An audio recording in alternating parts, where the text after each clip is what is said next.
This is DMG and welcome to 7D System, and this is a continuation on our video series on narrative in role-playing games, and this is part of the outcome act, death.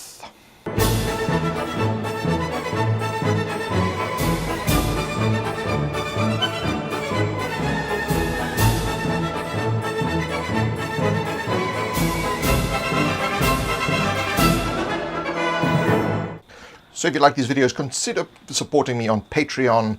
Check out patreon.com/7D System. So this video is about death. Will they make it? It's the second part of the outcome act, and it's probably the most controversial part because this is where you ask this question: should you kill player characters? So this is extremely controversial in role-playing. Should you actually be killing off the characters that players are actually playing? What is this actually going to do in the real world in terms of, and you're antagonizing a person by wiping out their ability to play the game. So we'll take this from a story stance rather than from an antagonizing player's stance, and we'll talk about it from that aspect. So this part of the story is the perfect opportunity to kill off non-player characters that may have joined the party, or player characters that are either no longer going to be part of the story, or you need to get rid of them for some other narrative reason. In order to achieve this, the party has to progress towards death's door.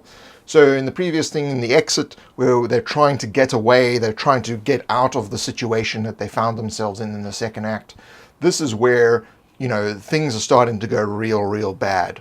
Okay, everything is starting to go downhill, and the characters and the players themselves may start to think that it's not going to be very easy to get out of it, and they may not get out of it at all. So this is why it comes to death. Now, you don't have to kill off characters if you don't want to. The idea is to bring them close to, knock them out, neutralize them, that sort of thing.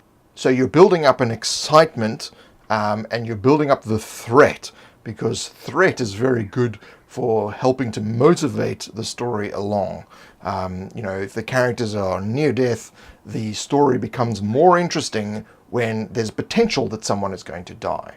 Now, usually there are two types of games you're going to be playing. There's one-shots, where you're only running a single session of a game, and there's campaigns where you're going to run multiple sessions, 2 or more. So in a one-shot, perfectly acceptable at this point to kill off a character, because there's not much left in the game, so the person is not going to be left out of a significant portion of the actual story. So it's not a problem to kill off a character at this point, if everyone understands that this is just a one-shot and there is not going to be a continuing story.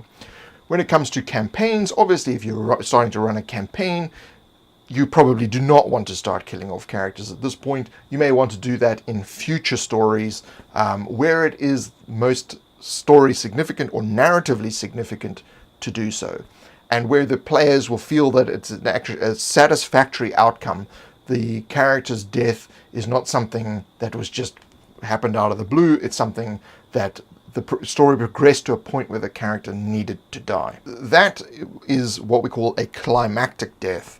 So it's a point in a story where a character dies, and you think of stories like Game of Thrones, where there's multiple characters that get killed off. That is the kind of story where you, as the person involved in the story, build a relationship with that character, and then that character is taken away from you.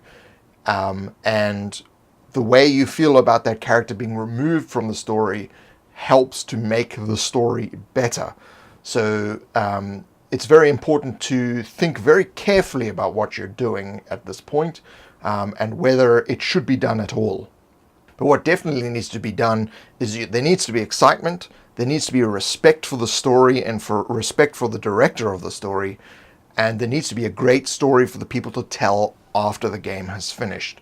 So when everyone's excited and they're telling, wow, this was a great game, even though the character was killed, that's what you want.